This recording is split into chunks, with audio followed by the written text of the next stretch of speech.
Make sure you are always following your local field's social media platforms for all the fields that you currently visit to and wish to one day hope to visit to in the future to visit to. Hi, so Milsim and Speedsoft tactics, do they exist? Not really. Let's look at, what we can look at is gameplay. Let's remember that about, let me know if this is inaccurate. Would you say about 80-ish, 80 to 90% of airsoft fields are indoor? No, I feel like it's more like 80%.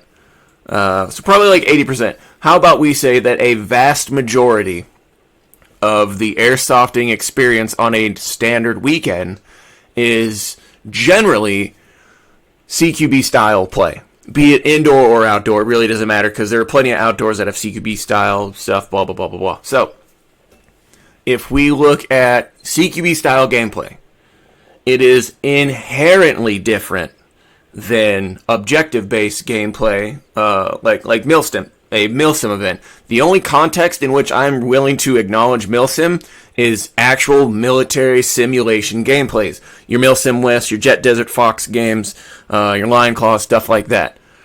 Anything else is usually just CQB stuff. That's it.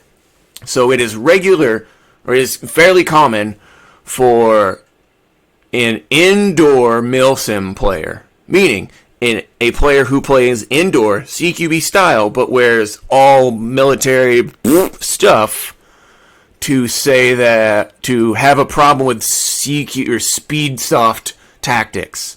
That doesn't work like that. You can't. He's just better at his environment. Tactics, whatever game you're playing, whatever field you're on, irrelevant to whatever you're wearing and using. The environment you're in will dictate the tactics you use. And that's the end of that conversation. If you are walking around trying to do deliberate clears through an entire indoor warehouse field that's butthole tight together with structures and there's hundreds of kids running all over the place, you're stupid.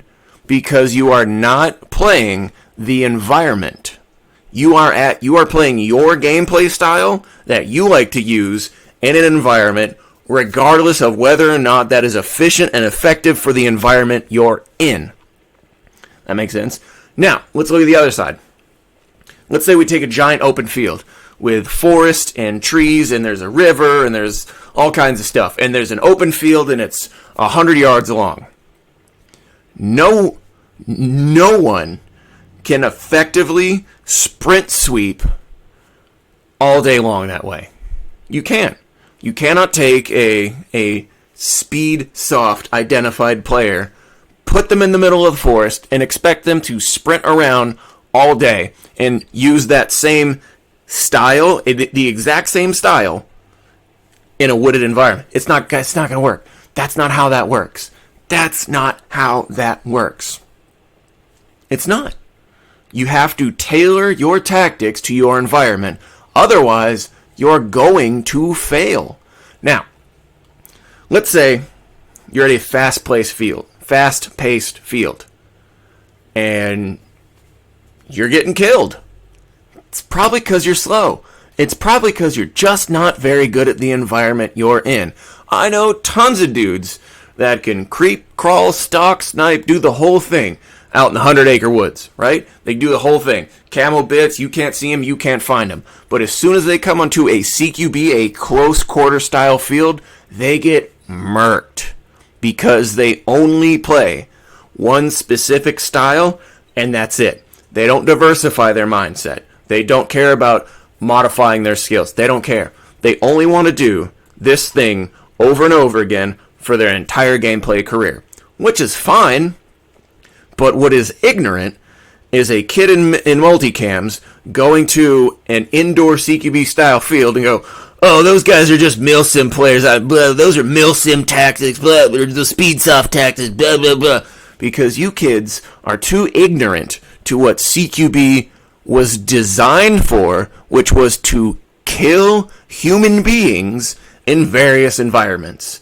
Now, the way you kill a human being is very diverse, depending on where that human being is. How many other human beings are with them?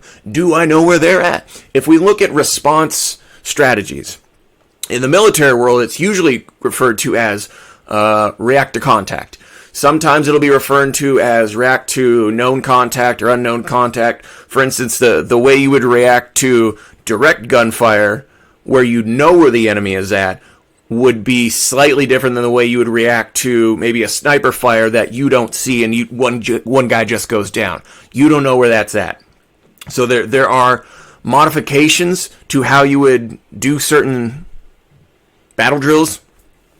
If you look in the law enforcement world, it's referred to as in specifically in the active shooter world, there is known and unknown threat. If I am on one part of the field and I know there's a kid on the other part of the field, if I'm here where the microphone is, and I know a kid is here, there's no point for me to be up here, because me and the known I'm here. I know the threat is here. The known threat is here, and I run towards the known threat. I don't worry about what's up here necessarily. When we're dealing with known threats, that is not to say that we exclude everything from A to B, but you don't deliberately clear every room in an active shooter response for a known threat. You don't. But again, kids in airsoft, when I say kids, I generally mean airsofters. Airsofters are stupid. They're ignorant. They don't know what they're talking about because they don't know where the thing they're talking about originated from. They don't know its history. They don't know its background. They don't know the origins. They don't know what it was used for. Dumb kids are just recreating what they see. It's monkey see, monkey do. They're playing copycat. But what they're not recreating is what they know, because they don't know jack. That makes sense? It's all about your environment and you being able to tailor your specific skill set to the environment you're in. Otherwise, you will fail, get wrecked, and blame someone else and blame everything else other than your own ignorance.